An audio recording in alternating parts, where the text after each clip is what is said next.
In the ancient valley of Sorek, where the sun cast a golden hue, the story of a great love and a greater betrayal began. Here Samson, a man whose strength was a legend whispered across the lands, met Delilah.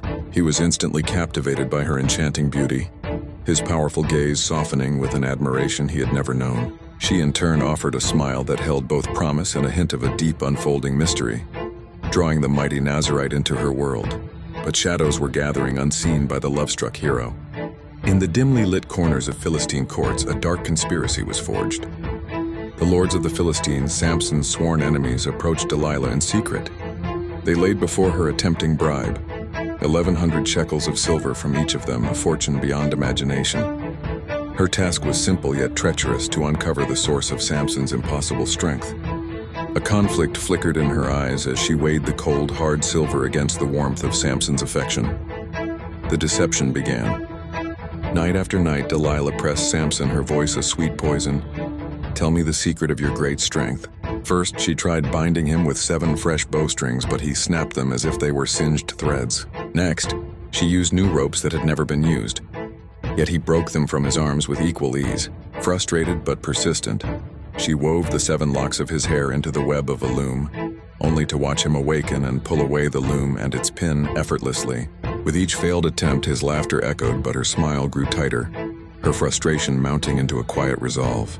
Her final assault was not with ropes or looms, but with words and tears. She tormented him daily, pleading and nagging until his soul was vexed to death.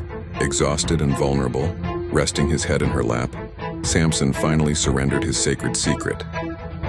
He confessed that he was a Nazarite, consecrated to God from birth, and if his 7 locks of hair were shaved, his strength would leave him, and he would become as weak as any other man. As he spoke, a subtle, cold glint of triumph replaced the feigned affection in her eyes. The moment of betrayal arrived under the cloak of night. As Samson slept soundly in her lap, Delilah called for a man to shave off the 7 locks of his hair.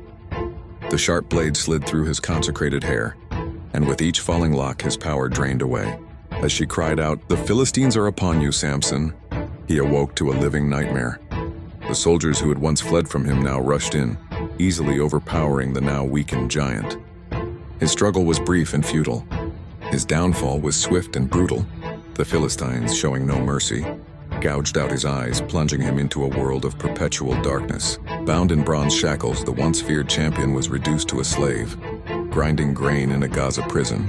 He was a broken figure, a symbol of ridicule, his despair as heavy as the millstone he turned day after day, a haunting reminder of a love that had cost him everything. Yet in that darkness, a seed of redemption began to sprout. His hair, the symbol of his covenant with God, started to grow again. During a great festival for their god Dagon, the Philistines brought Samson out to entertain the jeering crowds in the temple. Blind and humbled, he was led between the 2 central pillars that supported the entire structure. Reaching out, his hands found the cold stone. He bowed his head, praying with all his remaining soul, "Sovereign Lord, remember me. Please God, strengthen me just once more." With a final desperate surge of divine power, he pushed with all his might. The pillars gave way and the temple crashed down in a storm of dust and chaos, bringing an end to his enemies and to his own tragic yet redeemed life.